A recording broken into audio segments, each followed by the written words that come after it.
자, 1번 보시면 사인이 공법적 효과 발생을 목적으로 무슨 뜻이에요? 여기까지 밑줄 보시고 사인의 공법행위죠. 사인의 공법행위. 사인의 공법행위 일종의 신고라는 것이고 행정 주체에 대해서 일정한 사실을 알리는 행위. 일정한 사실을 알리는 게 바로 신고입니다. 알리는 행위예요. 그러니까 뭐야? 이렇게 하는 거죠.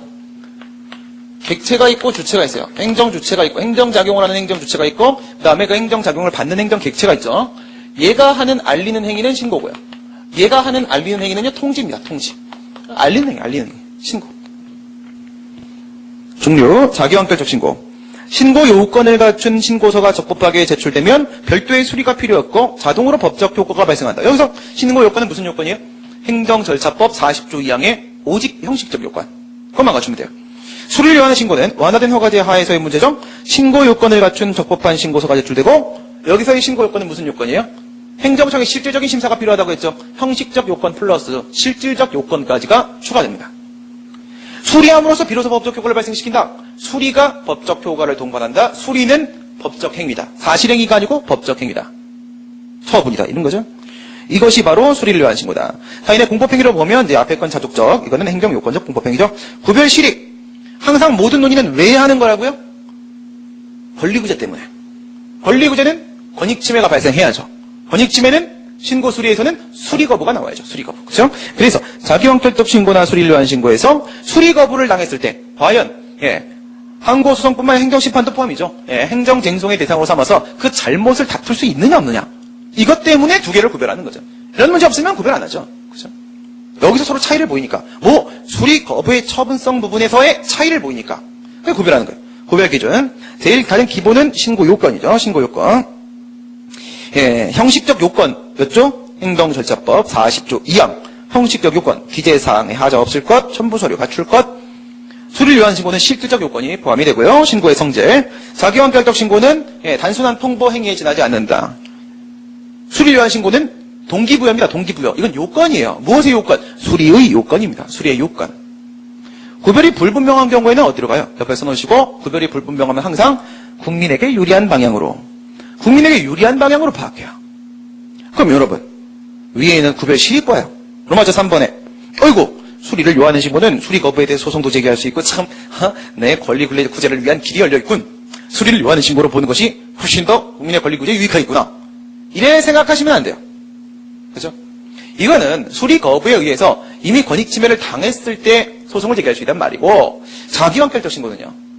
상대방의 수리 거부랑 아무 관계가 없어요. 이것만 가지고 바로 나는 건축할 수 있잖아요. 이게 훨씬 유리하잖아요, 이게. 그렇죠? 그래서 국민에게 유리한 측면으로 자기완결적 신고로 파악을 하게 됩니다. 먼저 5번 가시게 되면 신고의 요건. 자기완결적 신고는 신고 요건이 형식적 요건밖에 없습니다. 그렇죠? 행정절차법상 됐죠? 40조 2항. 내용은 기재사항에 하자가 없을 것, 그 다음에 필요한 구비서류 다 첨부됐을 것. 40조 3항에는 뭐가 있냐면요. 보정명령 조항이 있습니다. 보정명령 조항. 이건 뭐죠? 행정절차법상의 신고는 자기완결적 신고죠.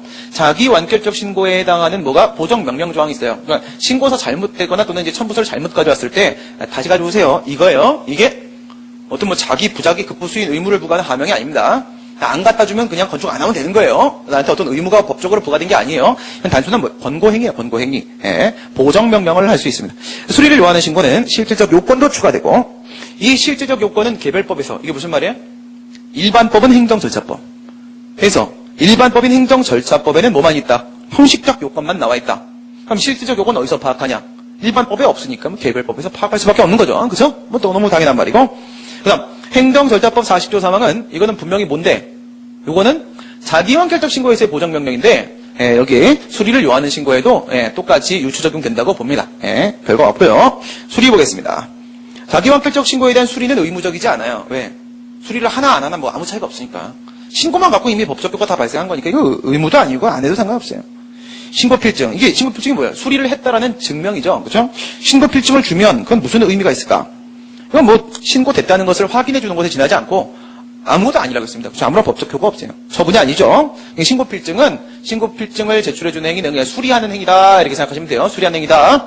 수리를 요하는 신고. 이건 의무적 수리죠. 이게 뭔지 아세요? 이거에서 그래.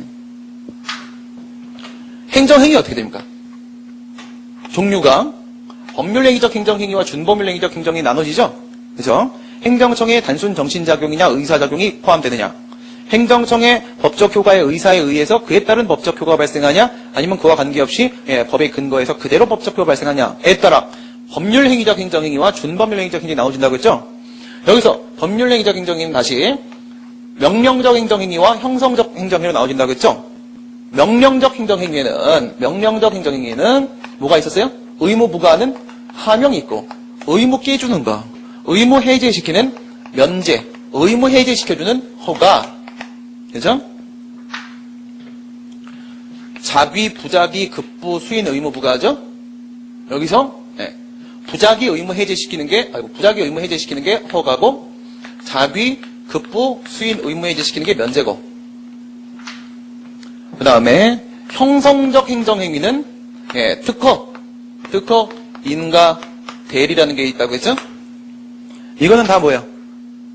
이거는 특허는 누구를 상대방을 위한 행위로서 권리를 설정하는 행위고, 인가나 대리는 제3자를 위한 행위로서 인가는 보충적으로 법적 효과 완성시키는 행위, 대리는 국가가 국민 대신에 행동을 하고 그에 따른 법적 효과를 국민에게 귀속시키는 행위. 이렇게 배웠죠? 그 다음에 여기에는 이겁니다. 이제 준법률행위적 행정행위에는 확인, 공증, 통지, 수리 이렇게 있죠?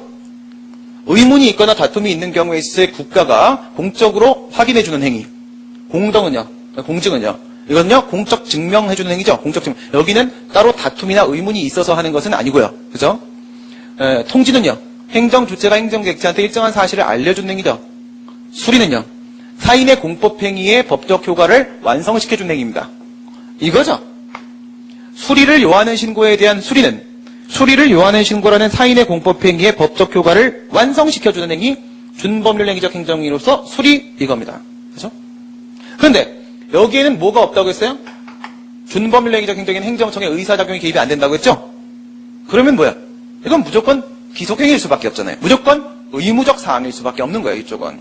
그래서 지금 수리를 요하는 신고에 대한 수리는 의무적 사항이 맞다라고 되어 있는 거예요. 의무적 수리. 그 다음, 제대로 수리가 이루어졌다. 제대로 신고가 이루어졌고 이제 법적 효과가 발생하는 것이 맞다라는 것을 증명시켜주는 것이고, 이거에 의해서 권리임에 영향을 미치니까 처분이 맞고요. 법적 효과 발생시킵니다. 제일 중요한 건 이 수리 거부. 자기완결적 신고의 경우에 있어서는 수리가 처분이 아니니까 수리 거부도 원칙적으로 처분이 아니죠. 근데 이제 거기 동그라미 2번 요게 핵심입니다. 예외. 별표 몇 개? 1578개 치시고, 그죠? 1578번 읽어주시면 됩니다. 법적 불안의 조기 해소, 그 다음 법률 관계의 조기 확정, 법률 분쟁의 조기 해결은 이제 제가 만들어낸 표현인데, 아까 여러분들이 읽으셨던 그 판례, 장래 위험을 방지하기 위한 것, 그래서 예외적으로 수리거부의 처분성을 인정시키는 것. 지금 우리가 얘기한 대로 법적 불안을 조기에 해소하고, 그 다음에 법률 관계를 조기에 확정시켜주고, 법률 분쟁을 조기에 해결시켜준다. 이렇게 여러분 정리하면 확실하게 전달할 수 있겠죠. 그죠? 이런 이유에서 이게 뭐 추가된 영역. 3분법이 되는 얘가 바로 세 번째 거. 수리를 요하는 신고는 뭐 수리거부다. 수리 마수리다. 처분 맞고요. 다음 신고의 효과 보시게 되면 자기완결적 신고는 뭐 바로 법적 효과 발생한다고 했죠. 뭐 이거 다 얘기 된 거네요. 수리를 요하는 신고는 수리가 있어야만 된다고 했고, 부적법한 신고 보겠습니다. 자기완결적 신고의 경우에 있어서는 부적법한 신고하면 어떻게 돼요? 적법한 신고서가 제출되어야지 법적 효과가 자동으로 발생하는 거예요. 신고 요건 뭐 형식적 요건밖에 없지만 그거 못 갖추면 신고 안 된 겁니다. 그죠? 신고 안 된 거면 무신고 상황이죠. 그럼 무신고 건축물, 무신고 영업행위죠. 그럼 당연히 강제집행의 대상이 되는 거죠. 수리를 요하는 신고의 경우에 있어서는요, 수리가 처분이죠.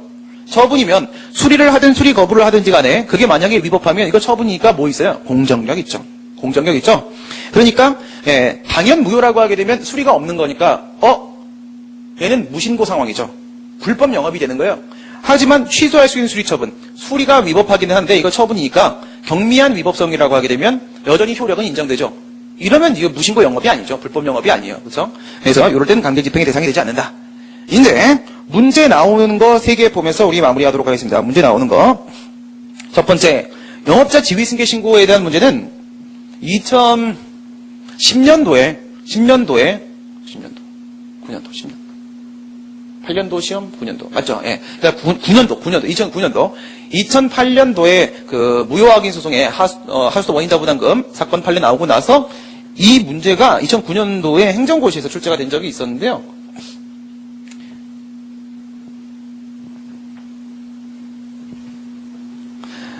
모든 개별법에 다 이렇게 돼 있습니다. 그러니까 영업을 양도할 때요. 대표적으로 식품위생법 보시게 되면 당시 문제도 식품위생법이었으니까 이걸 가지고 보게 되면 식품위생법 39조 1항과 3항에 이렇게 돼 있어요. 39조 1항에 보게 되면 예를 들어 사망을 했거나 합병을 했거나 영업을 양도한 경우만 생각하시면 됩니다. 문제 항상 글로 나오니까. 양도한 경우에는 영업을 양도하면 기존 업자하고 신규 업자가 서로 간에 이건 사법상 계약이죠.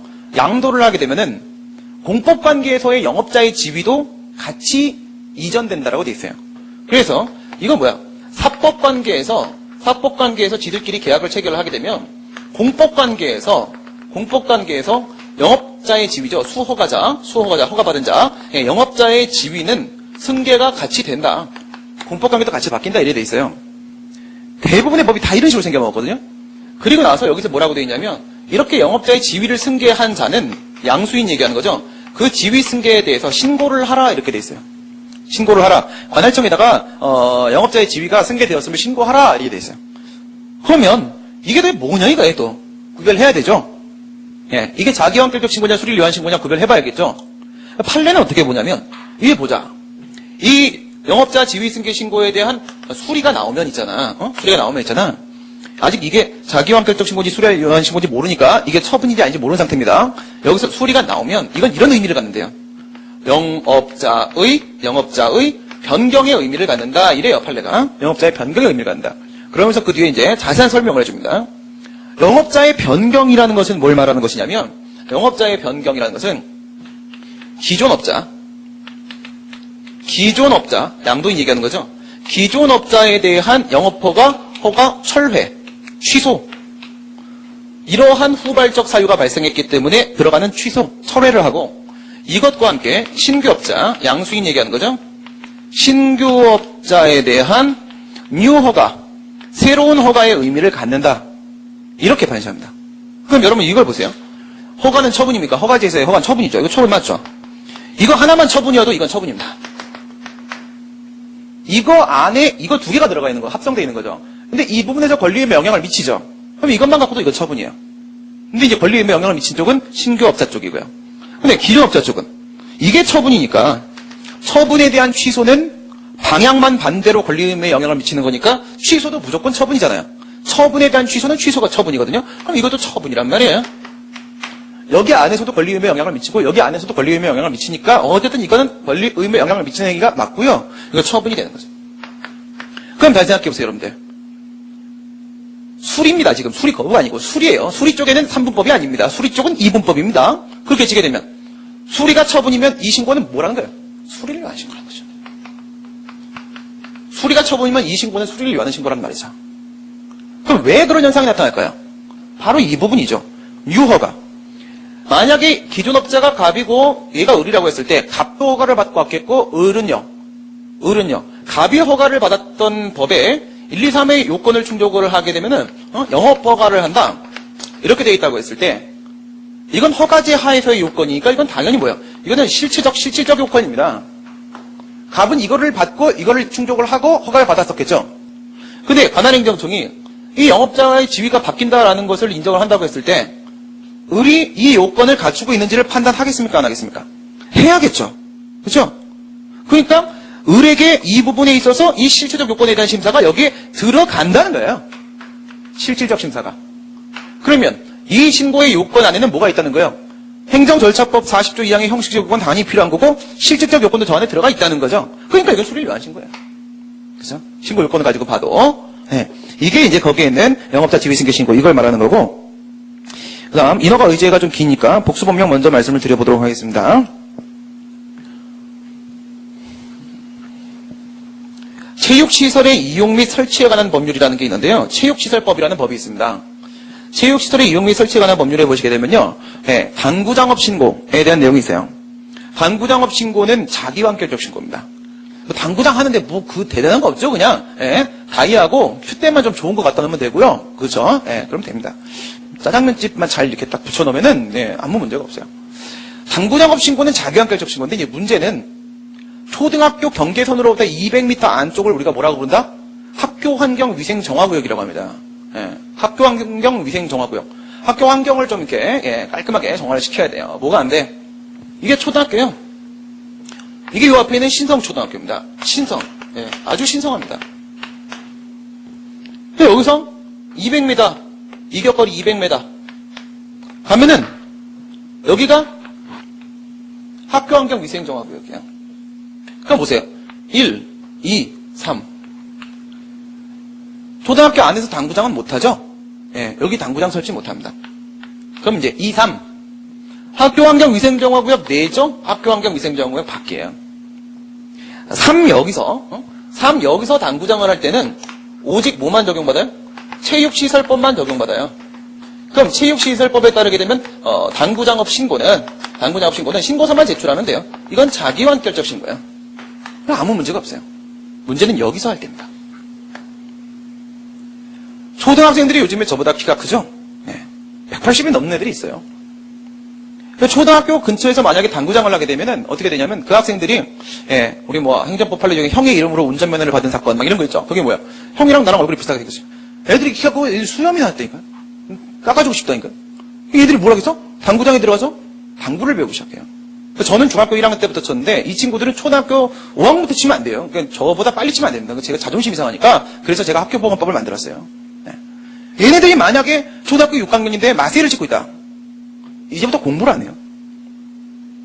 공부를 안 하게 되면 이제 우리 사회가 굉장히 심각해지겠죠. 그런 건가? 아무튼 여기에는 체육시설법 말고도 당구장업이라는 측면에서는 이제 체육시설법에 적용을 받지만 학교환경위생정화구역 내라는 측면에서 학교보건법에 적용을 같이 받습니다. 이거랑 이거는 얘랑 얘는 뭐예요? 얘랑 얘는 입법 목적 자체가 서로 다르기 때문에 이런 구도 안 만들어지죠. 특별법, 일반법, 특별법 적용 우선, 뭐 상위법, 하위법, 하위법 적용 우선, 구법, 신법, 신법 적용 우선 이런 거 복수 법령 간의 충돌, 이러한 법 적용합 상태에 있어서 어느 것을 적용시킬까 이런 문제 여기는 안 생기거든요. 입법 목적 자체가 전혀 달라요. 둘 다 적용받습니다. 이것만 가지고 보게 되면 당구장업 신고는 자기완결적 신고인데 여기서 뭐라고 돼 있냐면 이렇게 돼 있어요. 학교환경위생정화구역 내에서는 억제적, 원칙적이죠. 당구장 못한다, 원칙적 금지 규정이 있어요. 그리고 학교환경위생정화위원회에 심의를 거쳐서 예외적으로 허용될 수도 있다. 그러면 예외적으로 저 안에서 당구장 할 수 있다면 그것은 바로 예외적 허가예요. 예외적 허가. 구체적인 사정을 살펴보았을 때 여기서는 안에서 당구장을 한다고 할지라도 학생들에게 크게 유해하거나 사회적으로 나쁘지 않겠다. 예외적인 상황을 인정을 하면 예외적 허가입니다. 그럼 잘 보세요. 여기서 당구장업 신고에 대한 수리를 하잖아요. 수리는 아무것도 아니죠. 여기서 당구장업 신고에 대한 수리를 하잖아요. 이거 수리가 뭐야? 여기서 당구장을 할 수 있게 해준다? 예외적 허가. 예외적 허가. 학교보건법이 적용받기 때문에 예외적 허가를 해주는 거예요. 예외적 허가는 허가제 하에서의 허가입니다. 그럼 이거 처분이잖아요. 처분이죠. 그럼 수리가 처분이면 학교환경위생정화구역 내에서의 신고는 수리를 요하는 거죠. 이게 역진해서 이렇게 접근한 거고 신고 요건 가지고 보시게 되면 뭐예요? 체육시설법에 따른 신고 요건은 형식적 요건만 있어요. 학교보건법에서 이 안에서 당구장을 할 수 있냐 없냐라는 판단에는 1, 2, 3이라는 실질적 요건이 들어가 있단 말이에요.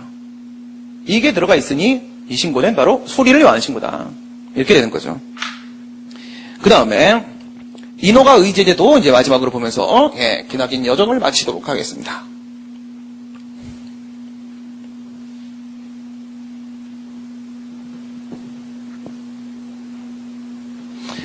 건축법 보시게 되면요. 건축법 11조 1항에 11조 1항에 뭐 있다고 했습니까? 건축 허가 있다고 했습니다. 11조 5항에 인허가 의제제도에 대한 규정이 있어요. 이게 뭔지 이제 말씀을 드리겠습니다. 그 다음에 건축법 14조 1항에 건축 신고에 대한 규정이 있고요. 건축법 14조 2항에 보게 되면은 요거를 여기다가도 적용시킨다라는 준용 규정이 있어요. 건축 허가를 받아요.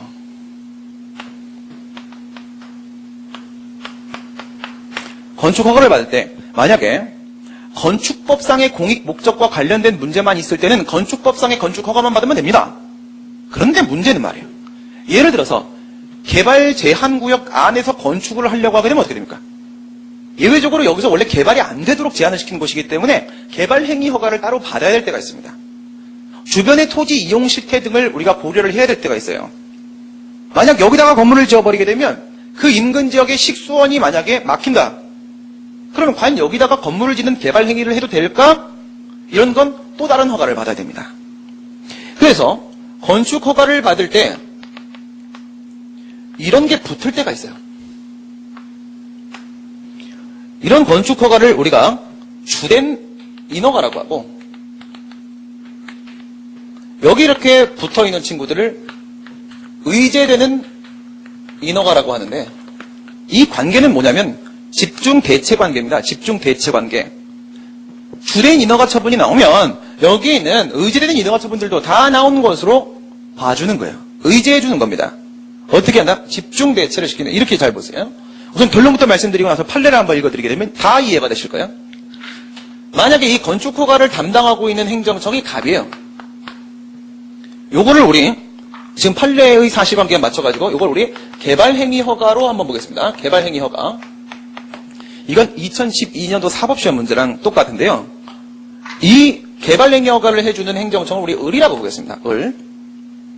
그 다음에 건축 허가를 하기 위해서 필요한 절차 요건이 있다고 보시고요. 뭐 주민들의 의견을 수렴을 해야 된다거나 아니면 관계기관과의 협의를 거쳐야 된다거나 이런 식의 절차 요건이, 얘는 근거법이 뭐예요? 건축법. 얘는 근거법이 건축법이고, 얘는요 개발행위 허가는 개발제한구역의 지정 및 관리 관 특별조치법이라고 있거든요. 국토기획법이랑 요거 이제 좀 이따 판례랑 연결시키겠습니다. 56조, 58조를 가지고 얘기를 하는데, 얘 쪽에 있는 절차 요건이 있다고 했을 때, 이 절차 요건이 만약에 A예요. A 좀 그렇다. 네, 절차 요건이 A 하겠습니다. A하고 B 하겠습니다. B. 그 다음에 요게 실체 요건을 보시게 되면, 실체 요건이 이렇게 되어 있는 거예요. 1, 2, 3의 요건을 충족하면 건축 허가 처분한다. 이렇게 되어 있어요.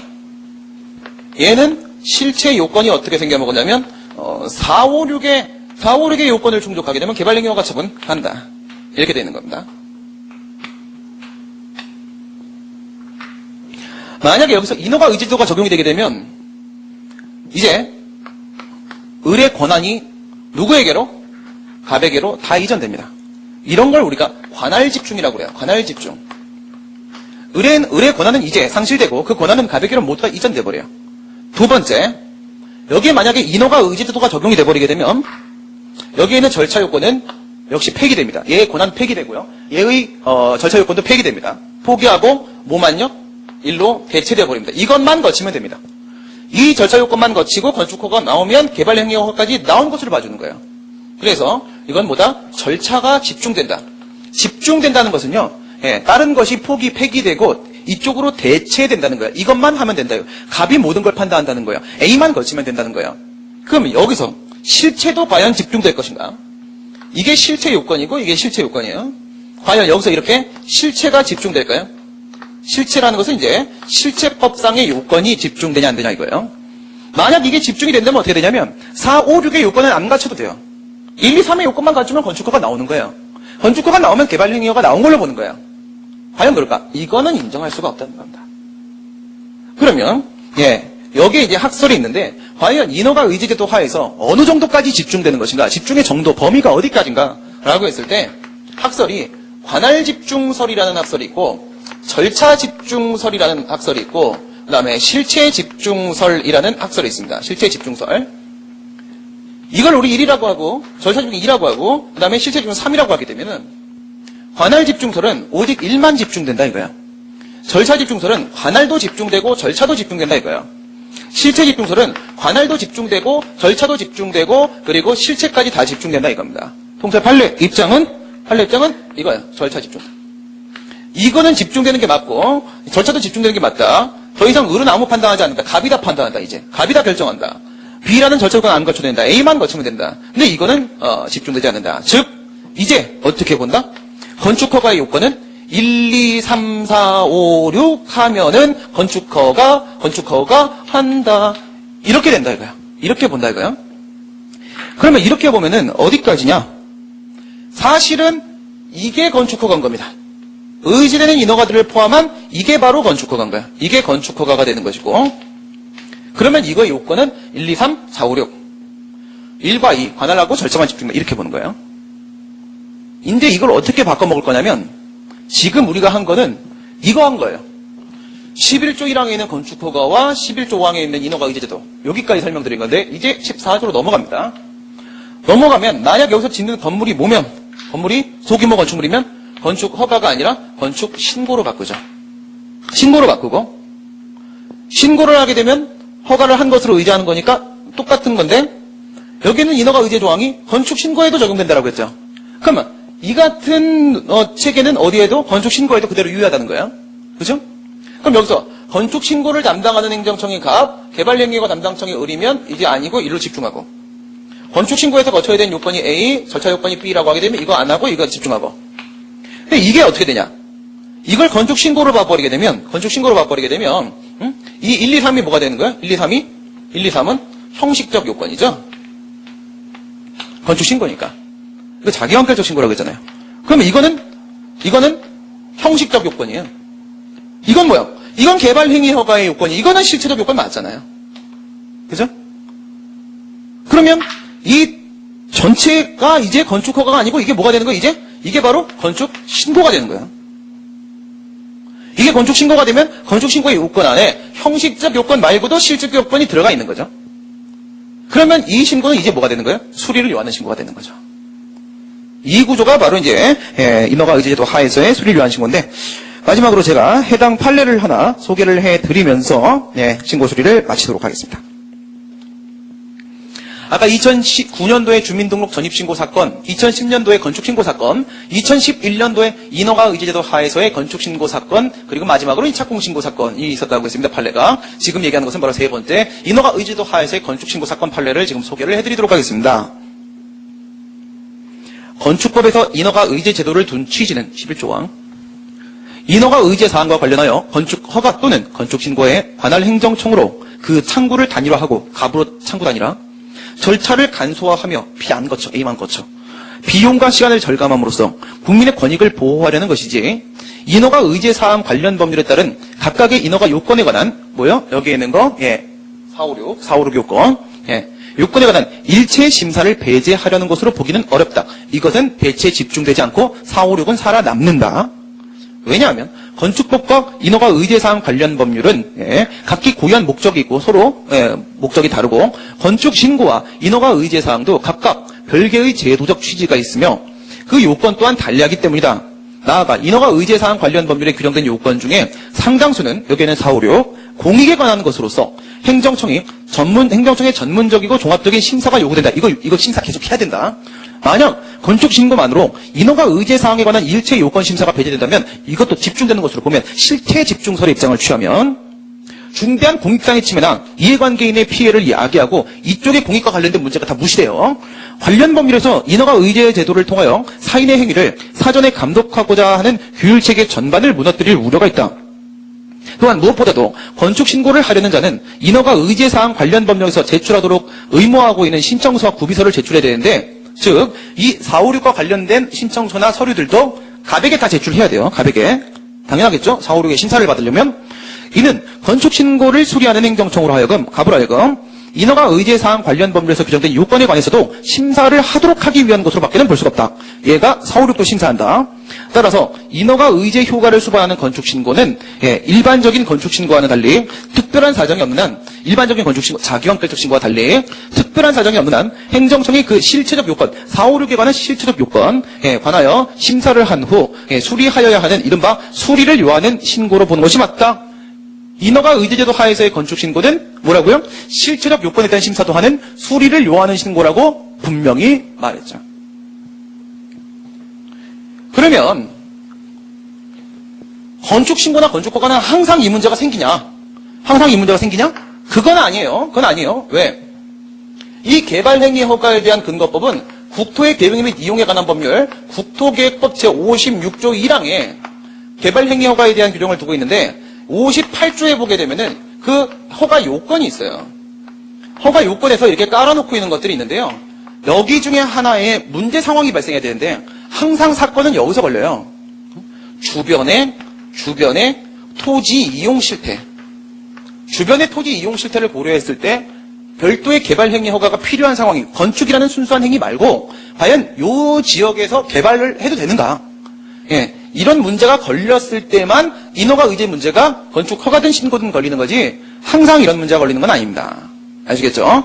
항상 이걸로 기억하세요. 예, 주변의 토지 이용 실태에 문제점이 있는가? 여기다 건물을 지어버리면 식수원이 사용할 수 없게 되는 것은 아닌가? 여기다 건물을 지어버리게 되면 지금까지 주변에서 내가 건물 지으려고 하고 있는 이 부지를 서로 도로로 사용하고 있지는 않았을까? 만약 내가 건물을 짓게 되면 저 안쪽에 있는 사람들 이제 아예 밖으로 나오지를 못하는 상황, 도로가 막히는 상황이 오는 것은 아닌가? 이런 식의 토지 이용 실태 이런 문제를 고려해야 될 때 비로소 인허가 의제 논의가 나오는 거지 아무 때나 인허가 의제 논의가 나오는 것은 아니라는 점. 그죠? 네. 지금까지 우리 신고 수리에 대한 이야기들을 다 했습니다. 더 이상 빠져나갈 내용은 아무것도 없습니다. 제일 중요한 것은 무엇이다? 수리가 거부되었을 때 상황을 위함이다. 그때를 고려해서 우리가 자기완결적 신고와 수리를 위한 신고에 대한 구별을 하고자 하게 된다. 그런데 중요한 것은 최근 판례가 장래 위험이라는 것을 고려하여 삼분법적 접근을 하고 있다는 상황. 그리고 인허가 의제나 아니면 학교환경위생동화구역과 같이 다른 법의 적용을 같이 받음으로써 원래는 자기완결적 신고였던 것이 수리를 요하는 신고로 바뀌는 경우도 있다는 점. 그렇죠? 이 정도면 됐습니다. 지금까지 신고 수리에 대해서 함께 살펴봤습니다. 수고들 많이 했습니다. 수고하셨습니다.